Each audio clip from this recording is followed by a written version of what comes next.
오늘 본문의 배경은 바울 사도가 1차, 2차, 3차 전도 여행을 끝내고 이제 예루살렘으로 올라온 후에 2주 만에 대제사장들과 바리새인들에게 고발을 당해서 붙들립니다. 예루살렘에서.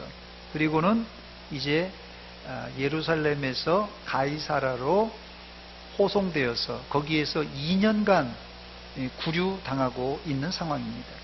바울 사도가 구류되고 있는 2년 동안 큰 변화가 일어났는데 이 총독이 바뀝니다. 그래서 이 벨릭스 총독에서 베스도 총독으로 총독이 체인지되게 됩니다. 그 이유가 여기 성경엔 자세히 안 나왔습니다만 역사적인 상황에 보면 이 벨릭스 총독이 유대인들을 이제 피해 진압을 했다고 그래서 학대를 했다는 제보가 이 로마 황제에게 이렇게 첩보가 올라가자 이 로마 정부에서 벨릭스 총독을 소환하게 됩니다. 로마로. 그리고 나서 새로운 총독, 오늘 여기 보니까 베스도 총독이 부임하였습니다.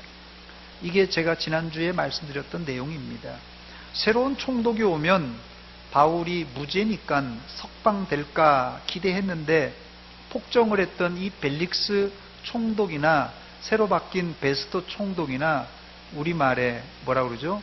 그놈이 뭐라고요? 그놈이에요. 그놈이 그놈이었어요. 벨릭스 총독이나 베스도 총독이나 그놈이 그놈이었어요. 벨릭스 총독도 그러더니 베스도 총독도 유대인들의 민심을 사기 위해서 그 민심이 두려워서 바울이 무죄인 것을 알고도 풀어주지 않고 끝까지 구류를 시켜 놓았습니다. 법을 집행하는 사람이 사람의 눈치를 보기 시작하면 법치가 아니라 눈치입니다. 그건 법치가 아니라 눈치로 정치를 하다가 보니까 이 질서가 없어집니다. 첫 번째로 이 베스도 총독은 부임하자마자 예루살렘에 올라가 이스라엘의 유지들인 이 대제사장과 바리새인들에게 부임 인사를 하게 됩니다. 이때 이 대제사장들과 고관들이 옳거니 새로운 총독이 왔으니 우리가 2년 전에 실패했는데 이번에는 바울 사도를 한번 죽여보자, 이렇게 다시 바울을 고소합니다. 그게 1절과 2절 말씀입니다. 베스도가 부임한 지 3일 후에 가이사랴에서 예루살렘으로 올라가니 대제사장들과 유대인 중 높은 사람들이 바울을 고소할세 그랬어요. 그런데 이들은 꿍꿍이 속이 있었습니다. 3절에 보니까 베스도의 호의로 바울을 예루살렘으로 옮기기를 청하니 이는 길에 매복하였다가 그를 죽이고자 함이더라 그랬어요.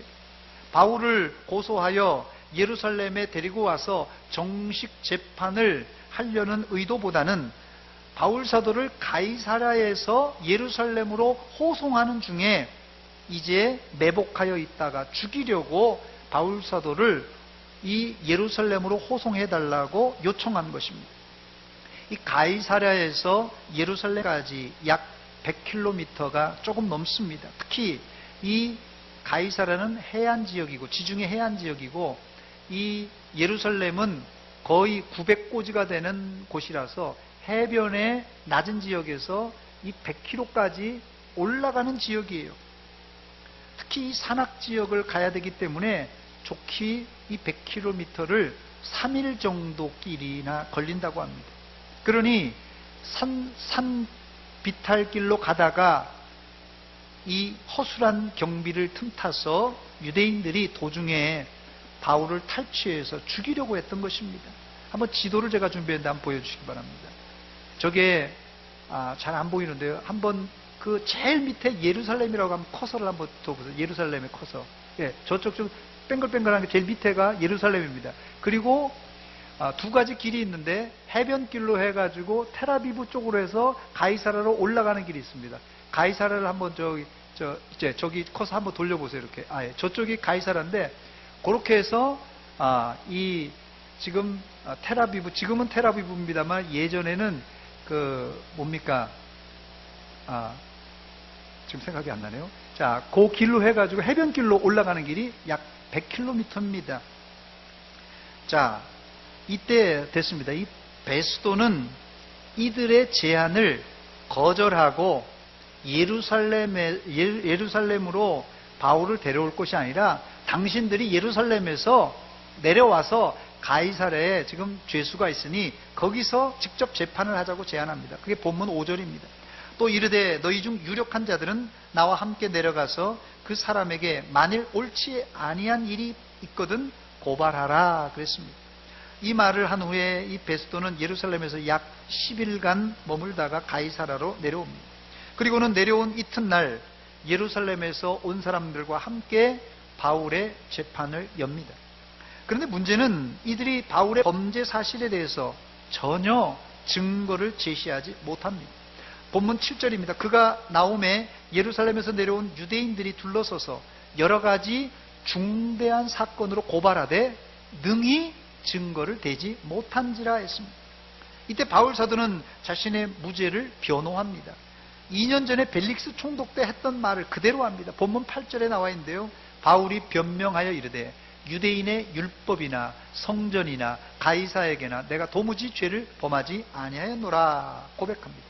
전 여기서 바울의 윤리 도덕적으로 깨끗하고 당당한 모습이 얼마나 부러운지 모릅니다. 여러분, 우리나라 속담에 털어서 먼지 안 나는 사람 없다는 말이 있는데 바울 사도는 털어도 먼지 안 나는 사람이었어요. 요즘 이 범죄 혐의가 있고 도주 우려가 있을 때는 검찰에서 영장을 발부하여서 재판 전이지만은 먼저 감옥에 집어넣고 그리고 조사를 합니다. 여기서 아직 재판을 받지 않았습니다만은 이 혐의가 있는 사람을 이제 감옥에 집어넣고 조사를 하면 웬만한 사람 같으면 여기 다 털리게 돼 있어요.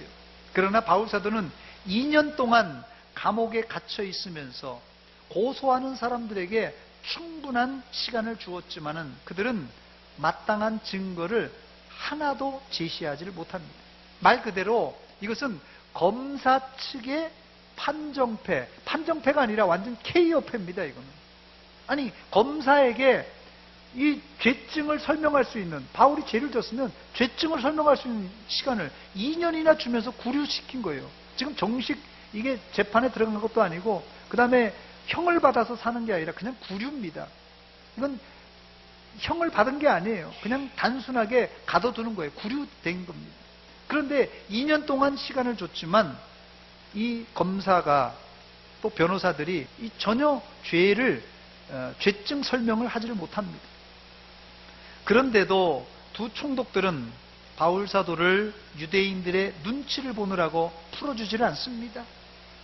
고소하는 유대인도 나쁘죠. 죄가 없는데 고소하는 유대인도 나쁘지만 더 나쁜 놈들은 누구예요? 두 총독들입니다. 벨릭스하고 베스도 더 나쁜 놈들이에요. 물론 구원의 필수 조건이 윤리 도덕적으로 깨끗한 삶은 아닙니다. 다시 말씀드립니다.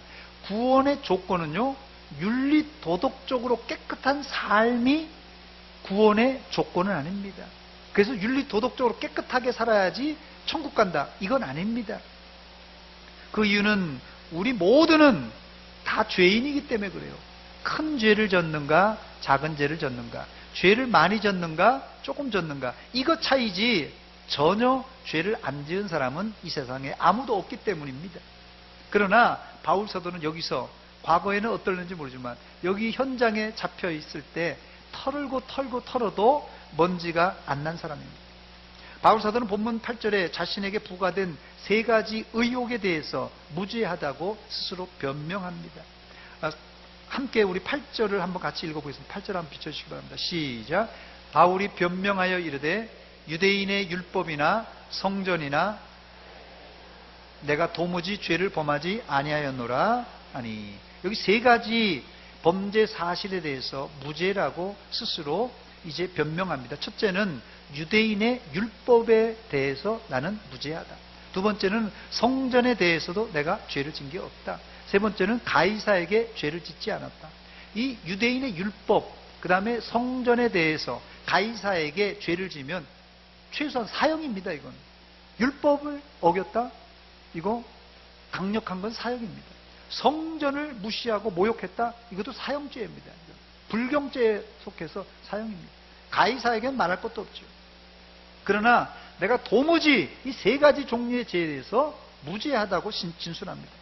이 말은 바울 사도가 종교적으로는 율법을 철저하게 준수했다는 말이고 국가적으로는 법을 잘 지켰다는 말입니다. 과연 이 시대에도 기독교인들이 종교적인 규례와 사회적인 법률을 다 지키며 살 수 있겠습니까? 한번 우리의 삶을 한번 돌아보시기 바랍니다. 바울 사도가 종교적으로 무음하다고 할 때는 우리가 좀 이해할 수 있지만 황제 가이사의 법을 다 지켰다는 말은 당시 로마가 기독교를 핍박하고 있었을 당시이기 때문에 로마의 악법을 다 지켰다는 말입니다. 이런 자세는 말세 지말에 이 험악한 세상을 살면서 기독교인들이 어떻게 생활해야 할까를 잘 보여주는 좋은 예라고 볼 수 있습니다. 이런 상황에 가장 어울리는 말이 예수님께서 하신 마태복음 10장 16절의 말씀입니다. 보라, 내가 너희를 보냄이 양을 이리 가운데로 보낸 것 같도다. 그러므로 너희는 뭐같이요? 뱀같이 지혜롭고 뭐같이요? 비둘기같이 어떻게 하라고요? 순결하라고 그랬어요. 뱀같이 지혜롭고 비둘기같이 순결하라. 문제는 현대 기독교인들이 뱀같이 지혜로운지 모르지만 교회 안에 똑똑한 사람 많습니다. 교회 안에 똑똑한 사람 많습니다. 그러나 비둘기같이 순결하지 못한 것 같아서 늘 사회에 지탄을 받고 있어요. 신문과 방송에 기독교인들이 특히 목회자가 덕스럽지 못한 사건에 연루되어 입에 오르락내리락 할 때 정말 부끄러워요. 이게 기독교의, 한국 기독교의 현 주소입니다. 순결하지 못한 교회가 전도할 때 절대 전도가 먹히질 않습니다. 바울 사도는 예수님이 가르쳐 주신 두 가지 선교의 원칙, 뱀같이 지혜롭고 비둘기같이 순결한 자세로 선교했어요. 그때 선교의 아름다운 열매를 많이 맺을 수가 있었던 것입니다. 그리스도인이라면, 전도인이라면 이렇게 뱀처럼 지혜롭고 비둘기처럼 순결한 자세가 되어야 됩니다. 바울 사도는 남에게 전도하고 선교하기 전에 먼저 자신의 마음을 복음화시켰던 사람입니다. 내 마음을 거룩하고 깨끗하게 복음화시키지 못하고 내 마음속에 거짓말과 미움과 시기와 질투가 가득한데 어떻게 남을 복음화시킬 수 있겠습니까?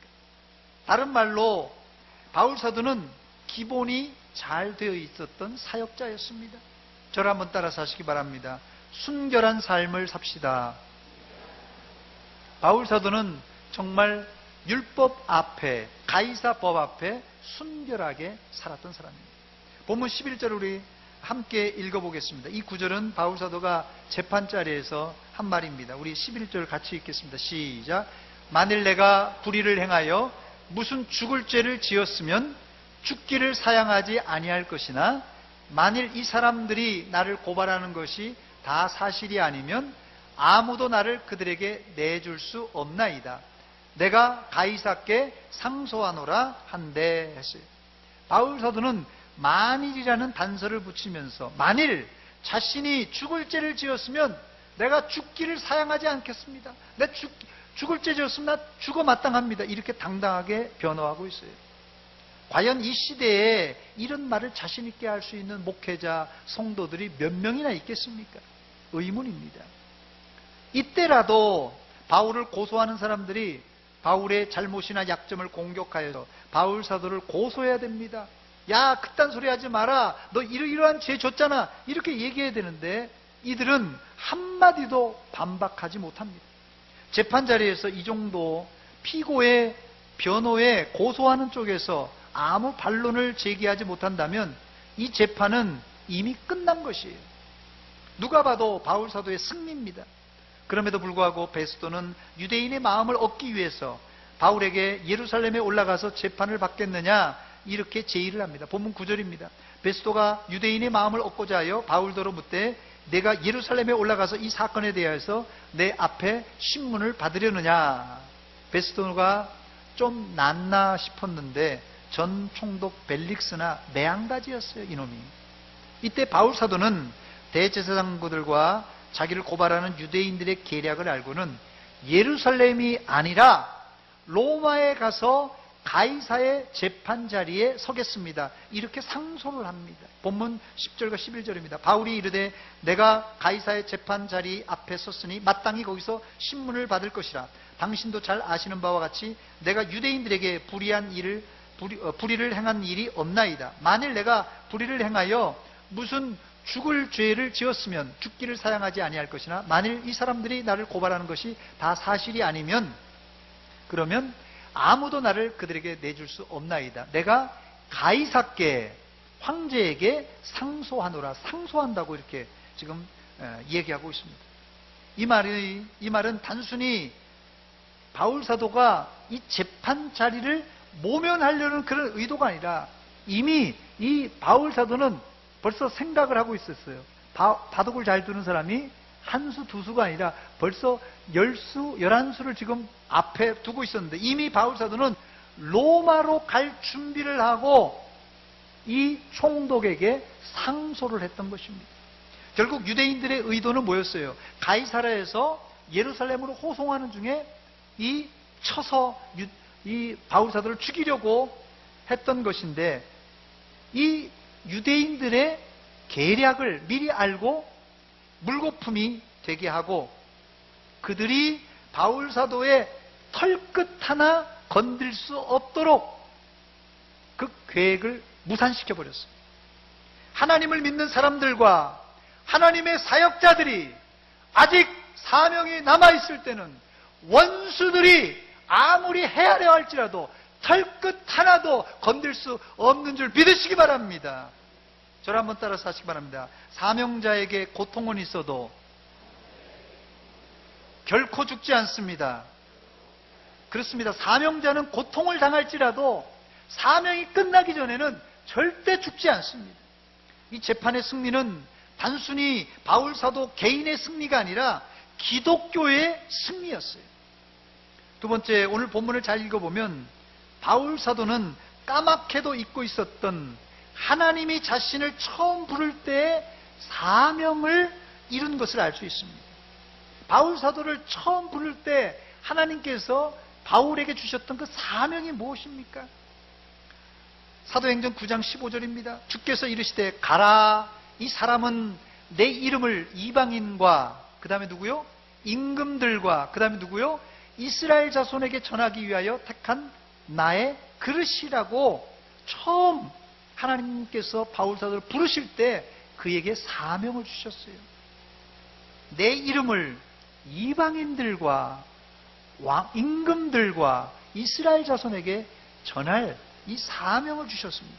놀라운 것은 본문 13절 이후에 베스도 총독은 자신을 만나러 온 이 아그리빠 왕은 정확하게 하면 아그리빠 2세입니다. 헤롯의 증손자예요. 헤롯 대제의 증손자입니다. 이 아그리빠 왕에게 바울을 신문하도록 해서 황제에게 바울을 보낼 때 죄목을 정하려고 했습니다.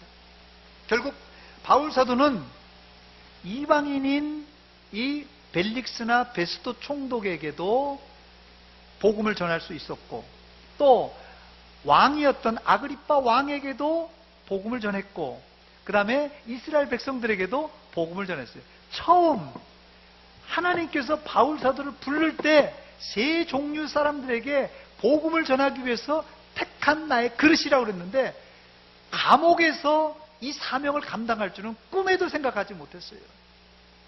놀라운 일 아닙니까? 이게 우연이 아닙니다. 이게 우연이 아니라 하나님께서 이렇게 각본을 다 짜놓고 처음 이 바울 사도를 부르실 때 세 종류 사람, 이방인들에게, 왕들에게, 그 다음에 이스라엘 백성들에게 복음을 전할 것을 딱 해놨는데 감옥에서 이런 사명을 감당할 줄 꿈에도 몰랐어요. 바울 사도는 재판 자리에서 자신의 무죄만 변론한 것이 아니라 왕과 총독 앞에서 예수 그리스도가 누구신지 뭘 전했다고요? 복음을 전했습니다. 그러니까 감옥에서 2년 동안 바울 사도는 썩는 줄만 알았는데 그 과정조차도 하나님은 이방 총독과 왕들에게, 유대인들에게 복음을 전하는데 사용하셨던 것입니다. 여러분, 감옥에서도 하나님의 사명을 감당할 수 있다면 우리는 아무 곳이나 갈 수 있고 아무 사람이나 만날 수 있고 아무 일이나 할 수 있는데 왜 우리가 하나님의 사명을 감당하지 못하는 것입니까? 바울 사도는 감옥에서도 하나님께서 맡겨주신 사명을 감당하는데 우리는 자유의 몸으로 자유를 가지고 있는데도 왜 하나님께서 우리에게 맡겨진 사명을 감당하지 못하는 것입니까? 그 이유가 있어요. 그 이유는 하나님이 우리에게 주신 사명을 중요하게 생각하지 않았기 때문에 그렇습니다. 하나님이 나에게 맡겨진 사명보다 내 일이, 내 가정이, 내 사업이 더 중요하니까 하나님이 주신 복음을 전하는 사명, 이 사명이야 나 말고 목사님이 전하시든지 뭐 선교사님이 전하시든지 자신과는 전혀 상관이 없이 사시는 분들이 많은데 여러분들이 있는 현장에서 심지어 거기가 감옥이거나 거기가 몸이 아파서 병원에 들어가 있든지 아니면 사무실에 있든지 어디서든지 이 사명, 복음을 전하는 사명을 감당하시기를 주의 이름으로 축원합니다. 저를 한번 따라서 하시기 바랍니다. 환경 핑계 대지 맙시다. 많은 사람들이 내가 감옥에 갇혀 있는데 내가 어떻게 해요? 내가 병원에 입원했는데 어떻게 해요? 내가 아픈데 어떻게 해요? 병원에서요 전도 잘합니다. 감옥에서요 전도 잘합니다. 어디 있든지 상황이 문제 아니에요. 못하는 사람들이 환경 핑계 대는 것입니다. 세 번째 끝으로 본문에 바울 사도의 세상을 보는 관점, 이걸 세계관이라고 하는데요. 바울 사도의 세상을 보는 관점을 살펴보고 말씀을 맺도록 하겠습니다. 11절 하반절에 바울 사도는 총독에게 내가 가이사께 상소하노라 이렇게 얘기했어요. 내가 가이사께 상소하노라. 사도행전 22장 27절에 천부장이 바울에게 네가 로마 시민이냐 이렇게 물을 때 바울 사도는 당당하게 나는 나면서부터 로마 시민권을 가졌다 이렇게 말합니다. 당시 로마는 이스라엘을 지배하는 나라요. 기독교인들에게는 핍박을 가하는 정부가 로마입니다. 만천하에 로마 황제가 유일한 주라고 공포된 세상이에요. 로마 지금 시대가. 그런데 어떻게 바울 사도는 그 로마를 인정하며 또 내가 로마 시민권자라고 말하고 또 로마의 황제 가이소에게 재판을 받겠다고 상소를 한 것입니까? 여기서 우리는 세상을 바라보는 바울 사도의 세계관을 우리가 알 수 있습니다. 리차드 리버가 쓴 그리스도 문화라는 책에 보면 이런 말이 있어요.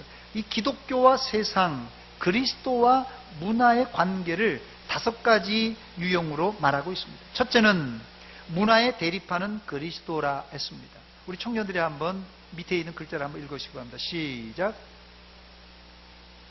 Christ against culture입니다. 이게 예수님과 이 문화가 대립한다는 뜻이에요. 두 번째, 문화의 그리스도. 문화의 그리스도. 이 덧자는 빼고요. 한번 읽으시기 바랍니다. 시작. Christ of culture. 이 Christ of culture라 그러면 문화의 그리스도. 그렇게 해석할 수 있고. 세 번째, 문화 위의 그리스도. Christ above culture. 그 다음에 넷째로는 역설적인 관계를 가진 그리스도와 문화. Christ and culture in paradox. 다섯 번째는 문화의 변혁자 그리스도. Christ the transformer of culture. 이렇게 5가지 형태로 기독교와 문화의 관계를 나눌 수 있습니다. 먼저 이 문화에 대립하는 그리스도 유형은 문화를 거부하고 세상과의 분리를 요구하는 유형이에요. 첫 번째 유형이. 이들은 요한일서 2장 15절을 기조로 삼아서 이 세상이나 세상에 있는 것을 사랑하지 말라. 이 세상이나 세상에 있는 것을 사랑하지 말라 하면서 구별을 주장합니다. 이런 유형은 주로 극단적인 사고로서 수도원에 있는 수도사들이 가지고 있는 사상입니다. 세상과 자신을 분리시킵니다. 두 번째 유형은 문화의 그리스도. 이게 문화의 그리스도가 뭡니까 이게? Christ of culture. Christ of culture가 뭐냐면요. 그리스도와 문화를 일치하는 형태예요. 당시 로마 문화가 이 로마 시대의 기독교 문화 자체가 세상 문화를 주도했을 때예요. 나중에 기독교가 국교로 되면서 로마 문화는 곧 기독교 문화가 되었어요. 그래서 기독교 문화가 로마 문화고 로마 문화가 기독교 문화가 되었을 때 그 유형이 이게 문화의 그리스도란 뜻입니다. 세 번째, 문화 위의 그리스도란 뜻은 뭡니까? 문화와 그리스도는 구별되나 그리스도가 문화보다는 우월하다고 인정하는 유형입니다. 이 유형은 현대 기독교 문명의 우월성을 나타낼 때 주로 사용됩니다. 그런데 이런 자세로 선교하다가는 과거 제국주의적인 자세를 취할 수 있고 서양 문화가 우월하다는 주의로 흐를 수 있기 때문에 조심해야 됩니다. 이 주장은 중세 카톨릭 신학자 토마스 아퀴나스가 주장했던 유형입니다. 네 번째, 역설적인 관계를 가진 그리스도와 문화는 루터가 주로 주장했던 주장인데요. 이 세상의 문화는 부정하지만 극단적이지 않고 그 속에서 부단히 거룩을 유지하려는 유형, 이것도 괜찮은 유형입니다. 마지막으로는 문화의 변혁자 그리스도 유형은 이 칼빈이 주장한 유형인데요. 인간은 선하게 창조되었다가 부패하였지만은 그리스도를 통하여 문화를 새롭게 하고 변혁시킬 수 있다 하는 이런 유형입니다. 즉 인간이 부패했지만 하나님 안에서 그리스도인들이 새로운 문화를 창조해 나가는 이런 유형이 이 다섯 번째 유형입니다. 이 다섯 가지 문화와 그리스도와의 관계를 말씀드렸습니다만 사실 이 다섯 가지 유형은 이론적으로 나눈 것이지 명확하게 구분하기가 어려운 부분들이 많습니다. 문화라는 자체가 또 그렇습니다. 그래서 여기서 우리는 바울사도의 유형을 딱 한 가지로 말씀드리기가 어려워요. 오히려 다섯 가지 유형을 짬뽕한 것이 바울이 가지고 있었던 문화에 대한 태도라고 말씀드리고 싶습니다. 예를 들어서 바울사도의 고백을 들어보면 세상의 지식들을 나는 배설물로 여긴다 하면서 세상과 거리를 두는 것 같이 얘기합니다. 또 십자가 외에는 다른 것들 내가 알기를 원치 않다고 하면서 세상과 이 기독교를 분리시키는 그런 인상을 줍니다. 그래서 문화와 대립하는 그리스도, 어게인스트 하는 그런 유형의 사람이 아닌가 우리가 생각할 수 있는데, 또 다른 측면에서는 바울사도는 문화에 있어서 상당히 수용적인 태도를 취해요. 예를 들면 복음을 전할 때 율법이 있는 자에게는 율법 있는 사람처럼, 율법이 없는 이방인에게는 또 율법 없는 사람처럼 이렇게 유연하게 잘 대처합니다. 그래서 어떨 때는 역설적인 관계를 가진 그리스도와 문화 유형을 가지기도 하고, 어떨 때는 또 문화의 변혁자로서 그리스도의 유형을 가지기도 합니다. 요약하자면 바울사도는 로마 정권을 단지 세속 정권, 우리가 타도하고 분리해야 되는 관점보다도 오히려 세상 정권을 일단은 인정하고, 그렇다고 그 신뢰한다는 뜻이 아닙니다. 잘 들으세요. 로마 정권을 인정하고, 그리고 로마 정권에서 제한된 이 자유 속에서, 로마 정권이라고 무조건 숨통 트이게, 숨통만 막히는지 아닙니다. 그래서 이 제한된 자유 속에서 자신의 거룩을 유지하면서 더 나아가서는 그 세상에 복음을 전하면서 세상을 바꾸려고 했던 것입니다. 그래서 세상을 바꾸려고 했던 변혁자의 이 형태를 띠고 있어요. 이제 말씀을 마칩니다. 여러분들은 세상 정권을 어떻게 바라보십니까? 6.13 지방선거가 끝나서 이 정치적인 얘기가 굉장히 예민한데요. 전 여러분들에게 조심스럽게 충고하고 싶습니다.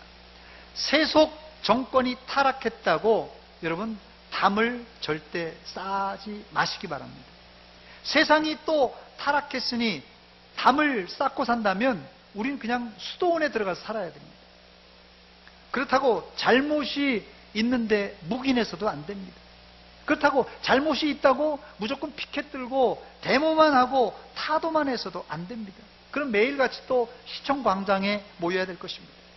여러분들은 바울의 균형을 배우시기 바랍니다. 먼저 바울의 삶의 목적은 세상 정권에 기초를 두지 않고 오로지 하나님 나라에 두고 복음을 전파했습니다. 그렇습니다. 세상은 움직이는 거예요. 세상은 움직이는 것입니다.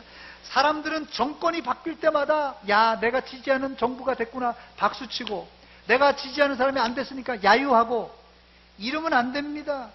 그런데 세상 사람들은 그렇게 해요. 내가 좋아하는 사람 잘 됐으면 박수치고, 내가 안 되는 사람, 내가 지지 않은 사람이 됐으면 이런단 말이에요. 그러나 움직이는 정치판에 기독교인들이 이리 흔들리고 저리 흔들려서는 안 됩니다. 중심을 잡으시기 바랍니다. 그 이유는 하나님 나라 천국은 절대 세상 정치처럼 흔들리지 않습니다. 바울사도는 로마를 믿거나 황제를 신뢰하진 않았습니다. 그러나 자신이 가지고 있었던 로마 시민권을 적절하게 지혜롭게 잘 사용하여서 황제에게 상소할 수 있었습니다. 또 말세를 사는 지혜가 이런 것이에요. 이런 것. 사실 이 상소도 이게 바울이 참 미꾸라지 빠져나가는 것처럼 착 살려고 이렇게 하나 보다. 이 상소도요, 자기가 살려고 하는 의도가 아니라 복음을 전할 목적으로, 로마에 가서도 복음을 전할 목적으로 가이사에게 상소한 것이에요. 말세를 사는 성도들은 하나님 나라와 세상 나라, 이 두 왕국 사이에서 중심을 잡으시되 기준은 흔들리지 않는, 어디에 둬야 되겠어요? 흔들리지 않는 하나님 나라의 기준은 두고 하나님 나라의 확장을 위해서 바울 사도처럼 지혜롭게 이 험악한 세상을 바꾸기 위해서 복음을 전하는 우리 건전한 그리스도인들이 되시기를 주의 이름으로 축원합니다. 축원합니다. 같이 기도하겠습니다. 하나님 아버지, 은혜와 사랑 감사드립니다. 이 오후 시간에 저희들 바울 사도가 살았던 그 험악한 세상 속에서도 뱀처럼 지혜롭고 비둘기처럼 순결하게 로마의 핍박 가운데서도 그 법을 이용하기도 하고 그 법을 잘 활용해서 복음을 증거했습니다. 우리가 이렇게 자유로운 세상에서 하나님께서 우리에게 주신 사명을 감당하지 못하고 우리가 멀뚱멀뚱 신앙생활하고 있습니다. 이제 정신 차리게 하시고 말세 지말에 하나님이 우리에게 주신 사명, 복음 전하는 일에 우리가 생명을 바쳐 주를 섬기게 하시고 교회를 섬기는 믿음의 종들 다 되게 하여 주시옵소서. 예수님의 이름으로 기도하옵나이다. 아멘. 찬송가 370